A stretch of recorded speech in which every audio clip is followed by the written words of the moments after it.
ambil dari masyarakat ketika ada kunjungan gubernur jenderal. Di masa itu Diponegoro mencatat gak ada kunjungan gubernur jenderal. Kamu narik pajak Pak Jenderalan buat apa? Kemudian ada ya pajak pekarangan, pajak rumah. Yang paling membuat beliau murka itu selain ada pajak gerobak, pajak cikar, ada kalau gerobak itu yang ditarik hewan, kalau cikar itu yang ditarik manusia, ada pajak pikulan, dan ada pajak gendongan, dan gendong bayi itu kena pajak. Oh iya. Jadi lewat satu jalan, kalau sekarang kan jalan tol itu ada bayar tarif gitu ya. Ini lewat jalan, bawa gendong bayi itu ada pajaknya. Itu yang dibikin Diponegoro murka, apalagi Danrejo punya alasan katanya itu untuk mengisi kas keraton yang kosong. Toh ternyata kas keraton tetap kosong. Jadi itu semuanya lari ke korupsi itu tadi. Sehingga di peristiwa itu diceritakan bagaimana Diponegoro kemudian mengambil selopnya dan memukul kepala Danrejo di depan umum. Dan itu kata Danrejo hidup. Padahal dia korupsi itu Ustaz ya. Sekarang tuh ada ditiru tuh Ustaz di KPK. Di KPK orang-orang yang bekerja benar untuk beratas korupsi akhirnya dimusuhi sama orang-orang yang menjadi korban dan dia berupaya membalas dengan cara-cara yang macam-macam. Itu sudah ada polanya sejak dulu.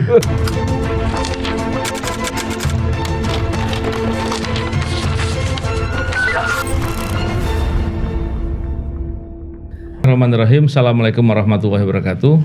Salam integritas. Alhamdulillah kembali berbincang di podcast ini.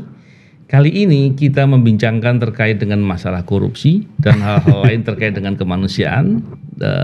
Dan menarik sekali ketika hari ini kita berkesempatan berbincang dengan Ustadz yang luar biasa, Ustadz Salim Afilah. Apa kabar Ustadz? Alhamdulillah Pak Nobel, sehat. Senang sekali Ustadz bisa hadir ini Ustadz. Iya Pak, alhamdulillah sudah lama, beberapa kali kontak, cuman baru kali ini ketemu di suasana podcast ya. Iya, Masya Allah. Ustadz, sebelumnya kalau kita ingin tahu kegiatan keseharian Ustadz sekarang di mana nih? Oh iya, selain di Jogja ada di Jogokarian ya. Alhamdulillah. Mungkin juga teman-teman pemirsa sudah tahu kalau Jogokarian salah satu masjid yang kita khidmai dalam soal manajemen masjidnya. Luar biasa. Kita punya juga di Jogokarian namanya Omah Dakwah. Omah Dakwah ini penerbitan buku sekaligus juga kemudian menjadi tempat kegiatannya teman-teman bareng-bareng di Jogja. Di situ ada penerbit Proyomedia dan beberapa lembaga dakwah lain berkantor.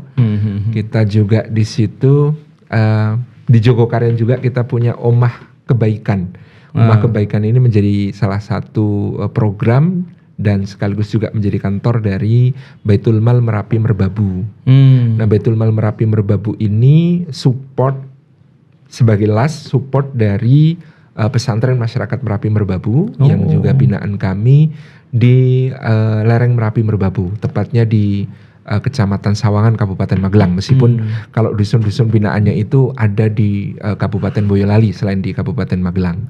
Jadi konsepnya kalau di Jogokarian itu pemberdayaan masyarakat berbasis masjid. Dan itu sudah berjalan sehingga orang banyak datang ke Jogokarian untuk studi banding.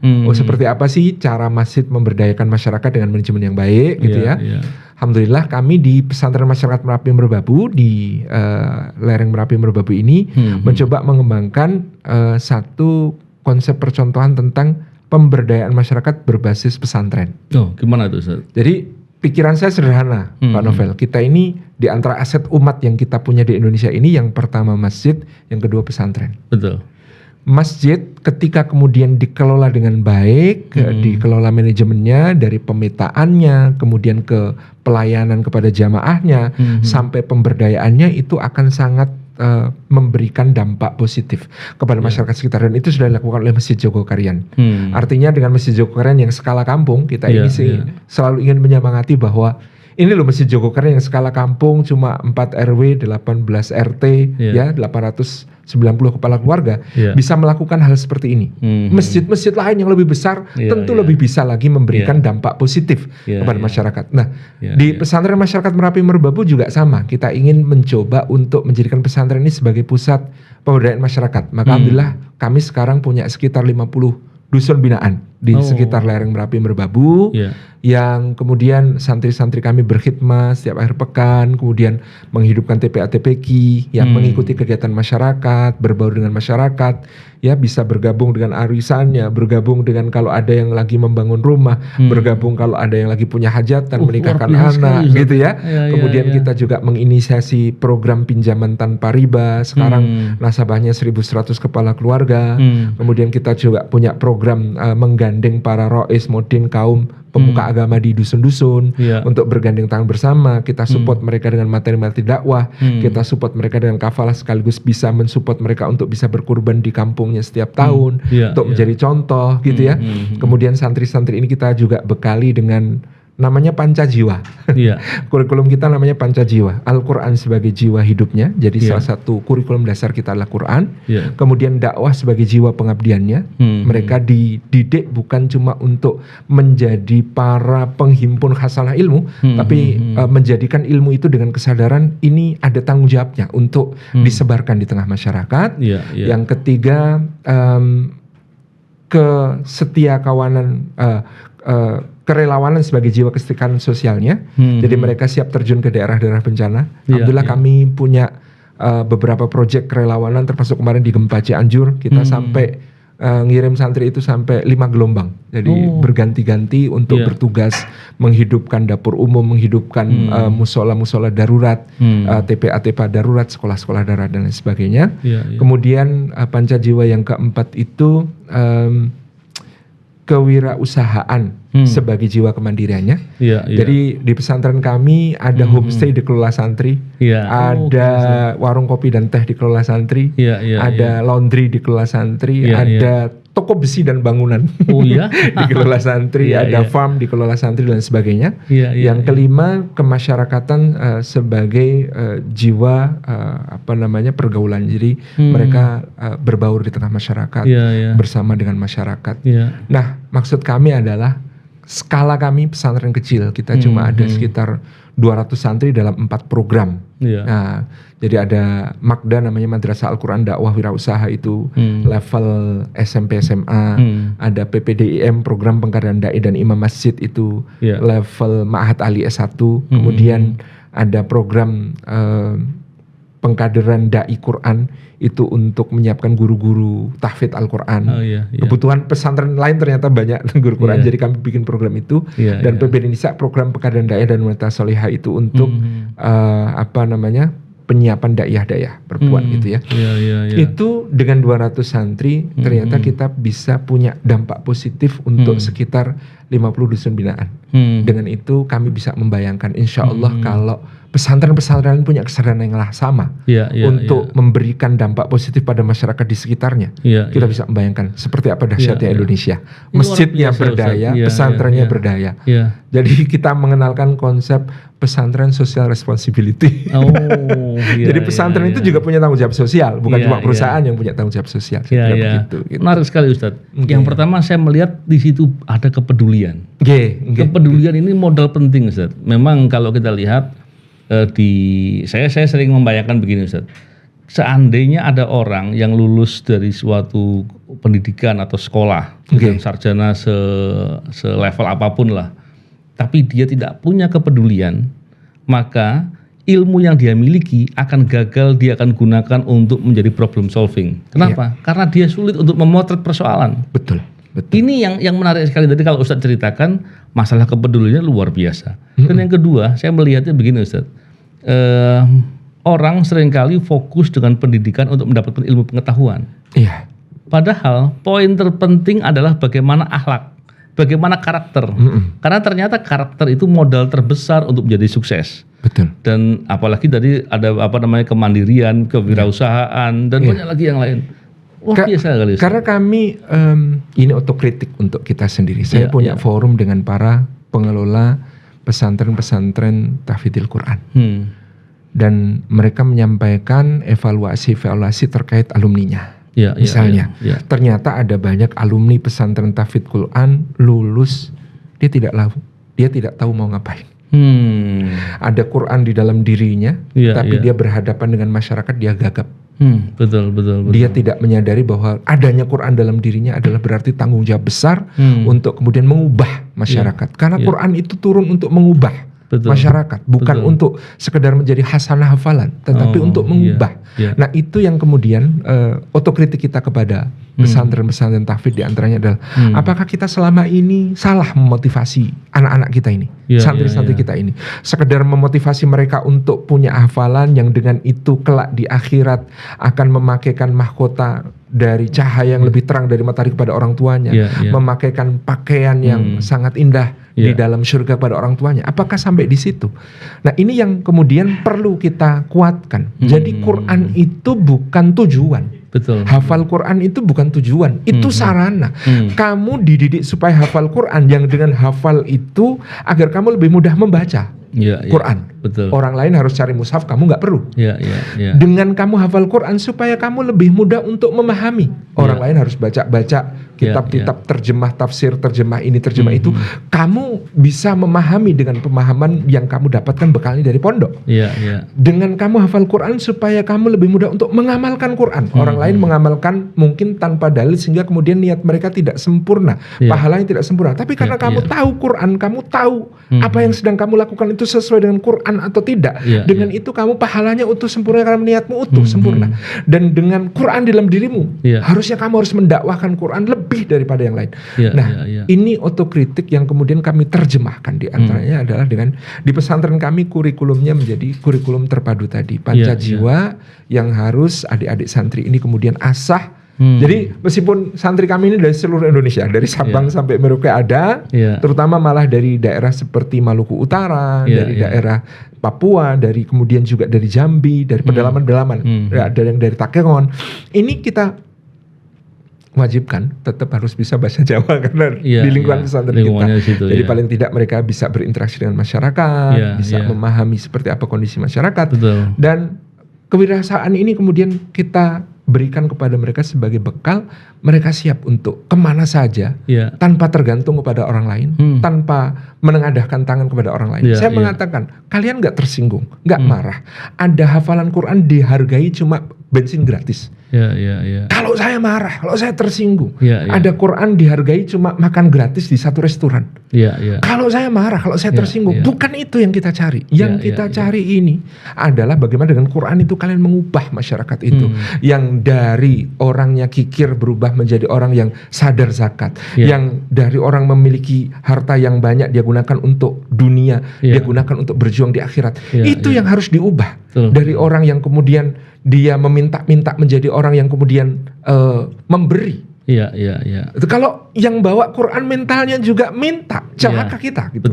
Itu yang kemudian kita sadarkan kepada anak-anak kita. Menarik sekali Ustadz. Dan saya beberapa kali terpikir begini Ustadz. Orang ketika bicara terkait dengan keimanan, salah satu keimanan kita iman kepada takdir ya Ustaz. Betul. Iya kan?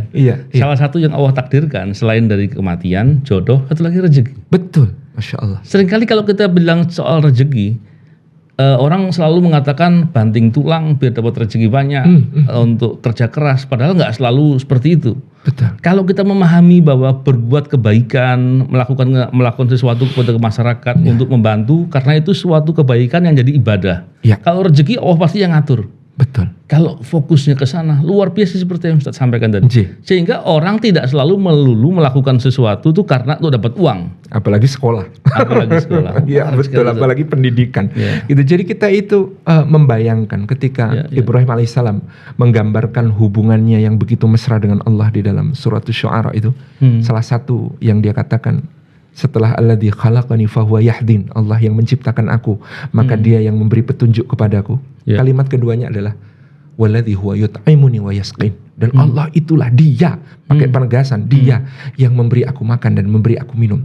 Maka tugasku bukan mencari itu. Betul. Tugasku adalah mengabdikan seluruh hidupku untuk berjuang di jalannya. Tugasku adalah yang namanya bekerja itu ibadah, yang namanya beribadah itu dalam pengertian umum juga ibadah. Semua ini ibadah. Betul. Semuanya ibadah. Maka jangan sampai misalnya ada kesalahan orang menghambakan satu ibadah kepada ibadah yang lain. Misalnya karena tidak memahami konsep ini sehingga saya sholat sekian, puasa sekian supaya rezeki lancar. Ini kan menghambakan ibadah kepada betul, ibadah. betul. Karena dua-duanya ibadah. Menerima Ya. rezeki dengan kita bekerja itu juga ibadah. Kita beribadah dengan doa kita, dengan sholat kita, dengan puasa kita, itu juga semua ibadah. Jadi semuanya berjalan sebagai ibadah dan memang kesalahan kita sering menerjemahkan rizki sebagai gaji katakanlah begitu. Padahal tidak semua gaji akan menjadi rizki. Banyak gaji kita nggak kepake kok. Oh iya, kan? Maksud saya begini. Cuma ditabung aja. Ya, gitu kan. Itu kan bukan belum menjadi rezeki karena belum menjadi manfaat sesuatu yang masuk ke dalam diri kita, gitu ya. Dan banyak juga rezeki yang bukan dalam bentuk gaji, sangat jauh lebih banyak lagi. Gitu. Jadi ini konsep yang tidak boleh dicampur aduk. Banyak orang gajinya besar, ternyata rezekinya kecil. Dia punya gaji 200 juta per bulan, tapi makan manis kata dokter jangan pak diabetesnya. Makan gurih jangan pak kolesterolnya. Makan asin jangan pak hipertensinya. Makan kacang jangan pak. Karena AC nggak bisa juga. Ada begitu kan. Tapi ada orang dengan mungkin gajinya tidak banyak, tapi Allah memberikan potensi rezeki kepada dia besar. Saya ngomong sama mbak-mbak itu, saya punya kawan di Jogja. Masya Allah, dia abdikan hidupnya untuk mengajar ngaji dengan begitu tulusnya, tidak meminta bayaran ke anak-anak kecil gitu kan. Terus si motornya itu Honda 70 yang istilahnya Profesor Umar Khayyam tentang motornya Profesor Lego Prasojo itu ya di seri mangan orang mangan kumpul itu. Kata beliau itu bunyinya itu ajlek nonge wara-wara ajlek gung gitu ya. Waton baning glundung sudah seneng gitu. Itu ternyata ketika satu hari dekat kampungnya itu kemudian ada pengembang bikin perumahan yang lumayan mewah begitu. Kemudian di tengah perumahan dibikin masjid, dekat masjid dibikin rumah untuk marbot. Ketika pengembang itu bermusyawarah dengan tokoh-tokoh masyarakat, maka pengembang tanya siapa yang sebaiknya ditunjuk jadi marbot di sini. Aklamasi kok ternyata Mas Ustadz yang itu. Karena orang ini begitu dicintai masyarakat tadi.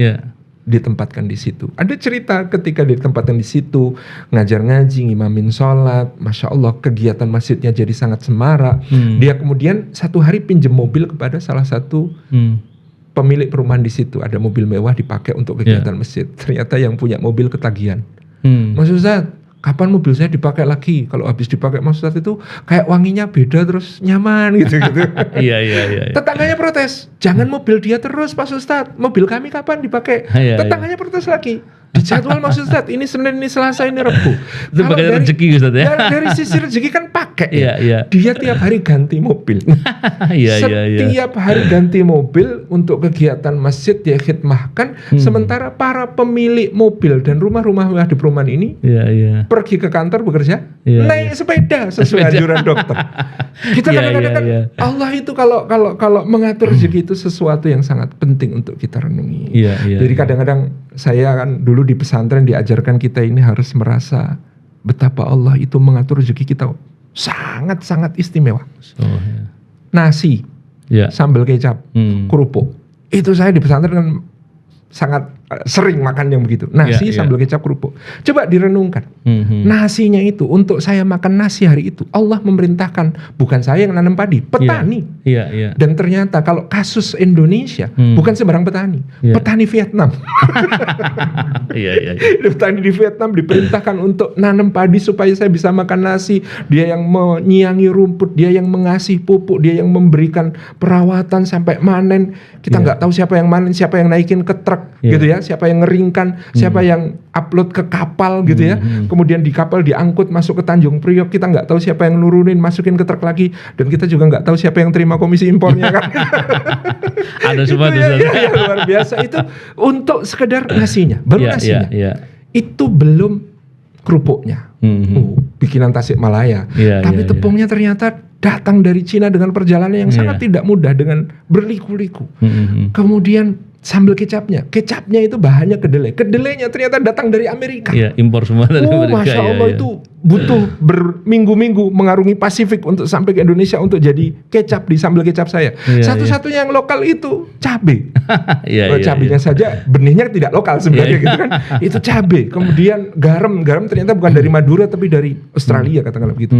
Itu di piring saya berkumpul ya Vietnam, Cina, Amerika, kemudian Australia, Indonesia jadi satu di piring saya, dan itu diatur sedemikian rupa oleh Allah untuk bersatu di situ, Masya menjadi Allah. rezeki saya untuk makan hari itu. Ya. Betapa kayanya saya kan gitu kan. Sampai kemudian kalau kita sekedar air putih pun, ini untuk memberi saya minum hari ini, Masya Allah, dengan gelas dengan mug yang ada tulisannya Novel Baswedan. Iya, iya. Kita bisa membayangkan, telah mungkin ribuan tahun, ratusan tahun Allah memerintahkan matahari bersinar di lautan, membuat airnya menguap naik ke awan, terkondensasi di atmosfer menjadi awan, tertiup angin, pergi menuju ke daratan, ke gunung-gunung, beda tekanan, beda suhu, turun sebagai hujan. Turun sebagai hujan aja nggak langsung ke tanah kan? Cobalah tengok daun dan ranting pohon dan kebun basah semua masuk ke tanah perlahan-lahan, di pori-pori tanah, ngumpul di celah-celah bebatuan, kemudian memancar sebagai mata air. Kemudian ada yang masukkan ke dalam botol, dari botol dituang ke gelas, coba, Masya Allah. Melibatkan berapa orang, melibatkan berapa pihak, melibatkan sudah bisa memberi jalan rezeki berapa orang, sampai minuman ini sampai kepada saya, dan Allah takdirkan di jam ini katakanlah saya minum dengan Bismillahirrahmanirrahim. Masya Allah, alhamdulillah. Rasanya jadi beda. Rasanya jadi beda ketika kita mentafakuri rezeki dengan cara seperti itu. Betul. Nah, ini pemahaman yang perlu memang kita hayati betul, supaya kemudian kita memantapkan tauhid dalam soal rezeki ini penting gitu. Luar biasa, Ustaz. Dan kembali lagi tadi saya sedikit membahas soal pesantren, Ustaz. Saya anak saya 4 di pesantren ya, tapi yang 2 sudah kuliah. Saya punya anak lagi masih kecil-kecil 2, anak saya 6. Jadi kalau saya perhatikan di beberapa pesantren itu ada kecenderungan untuk kemudian saling mengejar untuk agar ada kenyamanan.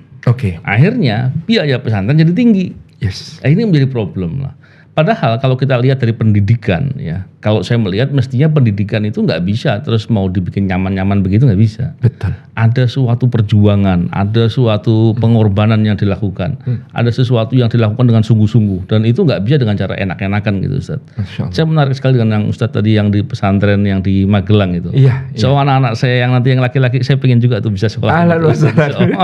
Jadi kita mohon permakluman dari orang tua tentang kita menerapkan satu pendidikan yang saya dulu diijazai oleh Bulek saya, Bu Nyai Sintok Nabila Asrori, waktu mau mondokin anak. Pokoknya kalau kangen sama anak, pas anak mondok jangan sedih, jangan ngelangut, jangan ngalamun gitu ya.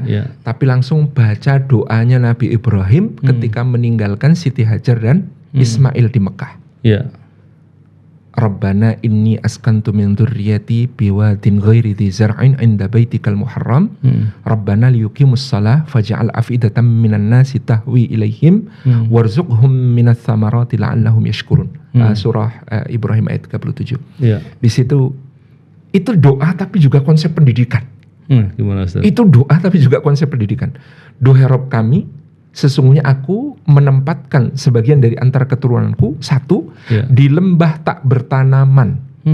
Di lembah tak bertanaman. Dari dulu konsep prihatin, tirakat untuk mendidik generasi yang powerful itu ada. Betul. Jadi itu poin penting itu, Ustaz. Jadi anak-anak kita ini perlu difahamkan bahwa tidak semua keinginan mereka harus terwujud. Tidak semua hal yang mereka mau itu harus keturutan. Dan mereka kalau mau menikmati sesuatu di masa yang akan datang, mereka harus berani untuk mengorbankan sesuatu di masa kini. Betul. Jadi saya sering menggambarkan kalau kita lihat kupu-kupu mau keluar dari kepompong. Kupu-kupu mau keluar dari kepompong itu pasti kita nggak tega. Karena kayak menderita sekali itu kupu-kupu. Bahasa Jawanya itu bekah bekuh, nggak bisa mau keluar, nggak robek-robek kepompongnya. Tapi kalau kita kasihan, kita kemudian membuat kita ngambil gunting untuk memotong kepompong itu supaya kupu-kupunya keluar, kita sebenarnya tidak sedang menolong, kita sedang membinasakan. Nggak bisa terbang, Ustaz. Karena ketika kita potong, otot sayapnya tidak cukup latihan untuk kuat nanti terbang. Sehingga ketika kemudian kita bantu dengan memotong kepompong itu, kupu-kupu ini keluar dengan kondisi sayap yang tidak akan mampu terbang. Iya. Jadi kesusahan itu karena bagian dari latihan tadi. Bagian dari pendidikan, bagian dari latihan. Jadi kata Nabi Ibrahim, biwadin ghairi dzar'in, di tempat yang tidak bertanaman. Prihatin itu penting. Kemudian yang kedua, ainda baitikal muharram, di dekat rumahmu yang mulia. Tapi seprihatin-prihatinannya adalah kondisinya harus sangat kondusif untuk membuat anak itu selalu mendekat kepada Allah. Maka ya konsep idealnya ini pesantren, karena di situ dia hidupnya prihatin, kemudian dia punya satu andalan kepada Gusti Allah. Justru anak itu kita pisahkan dari kita supaya mereka tahu kita ini tidak selamanya untuk mereka. Kita bukan selalu ada untuk mereka, tapi yang selalu ada untuk mereka itu Gusti Allah. Iya, betul. Ya, jadi kalau mereka nangis malam-malam karena di pesantren terasa keras pendidikan, biar nangis sama Allah, bukan nangis sama kita, gitu ya. Biar mendekat sama Allah, bukan mendekat sama kita. Itu yang kita harapkan. Biwadin ghairi dzar'in inda baitikal muharram, Rabbana liyuqimus shalah. Yang dengan itu ya Allah, mudah-mudahan mereka menegakkan sholat. Nah, kata menegakkan sholat itu kan memang kita kadang-kadang menerjemahkan hanya mengerjakan. Padahal menegakkan sholat itu ya semua konsekuensinya. Dulu ada ulama pernah bikin tersinggung teman-temannya karena bilang, hal antum musallun, kalian ini orang sholat apa enggak? Kata teman-temannya, apa ndak lihat kita ini setiap hari sama-sama di saf terdepan ikut takbiratul ihramnya imam, kok tega-teganya nanya gitu. Kata beliau membaca firman Allah Subhanahu wa taala, innal insana khuliqa halu'a idza massahu syarru jazua wa idza massahu khairu manu'a illal musallin.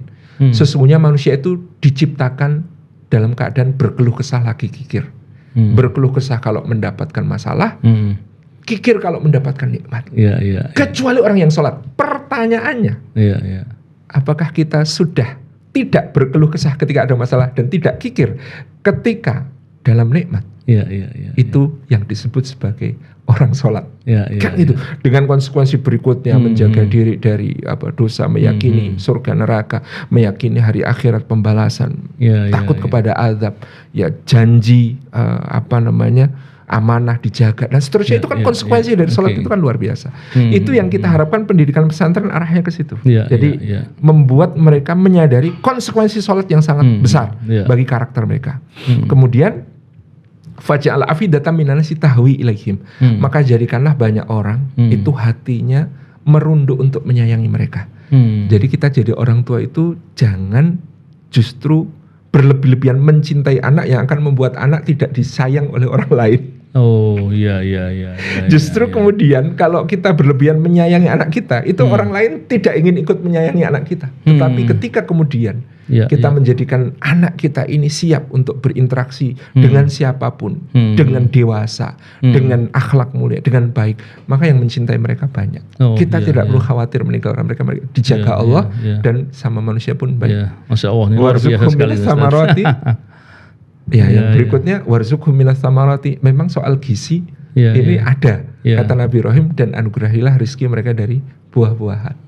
La'allahum yashkurun, mudah-mudahan mereka bersyukur. Jadi ketika Bu Nyai Sintok Nabilah menghadiahkan ijazah doa ini kepada kami sadar ini bukan sekedar doa, ini konsep. Ini konsep pendidikan anak-anak kita. Tapi sekarang kadang tidak berjalan karena ternyata di pesantren lebih mewah daripada di rumah. Saya fasilitasnya jauh lebih nyaman daripada di rumah. Ini saya termasuk yang kemudian bukan karena alasan excuse bahwa kami belum bisa menyediakan fasilitas nyaman buat santri-santri kita. Memang kondisi yang belum bisa memberikan fasilitas, tapi kami niatkan itu, bahkan ketika kami pun punya kemampuan untuk memberikan itu, mungkin ada yang tidak akan kami berikan kepada mereka. Dan itu benar sekali Ustaz, tepat sekali itu. Karena sering saya melihat ketika diberikan fasilitas malah yang terjadi manja. Yang terjadi nggak mendidik lah intinya. Memang kalau orang barat juga punya kata-kata menarik bahwa hard times waktu yang zaman yang berat itu melahirkan orang-orang tangguh gitu. Menarik sekali. Tapi kalau zamannya itu nyaman yang lahir weak people gitu. Gitu. Ustaz, kalau saya melihat dari penjelasan Ustaz itu luar biasa, dan saya itu respect sekali lah. Ini luar biasa sekali. Dan harapannya nih Ustaz, santri-santri ini ke depan bisa menjadi pemimpin-pemimpin. Betul. Kita berharap seperti itu. Karena apa? Dia dimulai dari kepedulian kepada orang lain, kepedulian kepada masyarakat. Bayangkan Ustadz, kalau santri-santri yang seperti ini, yang sudah dididik seperti ini, menjadi pemimpin-pemimpin di level daerah maupun di level pusat di negara ini, pastilah mereka akan melakukan hal yang sama. Hari ini problemnya banyak pejabat kita yang justru malah memikirkan dirinya sendiri, justru nggak peduli dengan kepentingan masyarakat dan kemudian berlaku korupsi. Belum lagi ternyata pemberantasan korupsi di negeri ini gagal di banyak banyak tahapan. Jadi di awal-awal dulu kemerdekaan itu ada beberapa lembaga-lembaga anti korupsi, Ustaz. Dan semuanya bubar, gagal tanpa belajar dalam sejarah. Betul. Dan ternyata problem terkait dengan praktek korupsi ini di buku Ustaz ya, Iya, yang ini soal tadi kita sebelum podcast sempat ngobrolin Sang Pangeran dan Jadi Satria ya, tentang ini menarik sekali Ustaz, karena ternyata problem korupsi ini sebetulnya kalau dipelajari, ini sebetulnya dari tahun ke tahun itu aja. Dan sebetulnya itu bisa menjadi pembelajaran untuk bagaimana cara yang terbaik. Mungkin Ustadz bisa cerita sedikit ini terkait dengan hal ini. Saya membayangkan begini. Saya mencatat ya, mungkin daerah lain punya khasanah karena saya orang Jawa. Saya mencatat hampir semua pemimpin perlawanan kepada penjajahan yang hari ini kita nobatkan sebagai pahlawan nasional. Itu kalaupun mereka raja atau pangeran, mereka dididik dengan cara prihatin seperti tadi. Prihatin ya. Sultan Agung, Raja Mataram yang menyerbu 2 kali ke Batavia untuk mencoba menghalangi VOC bersih Maharaja di Indonesia itu kecilnya berasal dari seorang ibu yang ibunya ini bukan permaisuri utama dan tidak diberi janji tentang penerus. Dia bukan nominasi untuk menjadi penerus. Sehingga sejak kecil tinggalnya di desa, di pesantren, merasakan apa yang dirasakan rakyat kecil dan menimba ilmu agama. Sultan Hamengkubuwono pertama, pendiri Yogyakarta, itu juga dididik sebagai seorang yang tidak diunggulkan untuk menjadi raja, tinggal bersama masyarakat, hidup dengan keras, Spartan di masa mudanya. Karena itu dia tahan untuk berperang melawan VOC selama 9 tahun dengan gerilya yang tak putus-putus.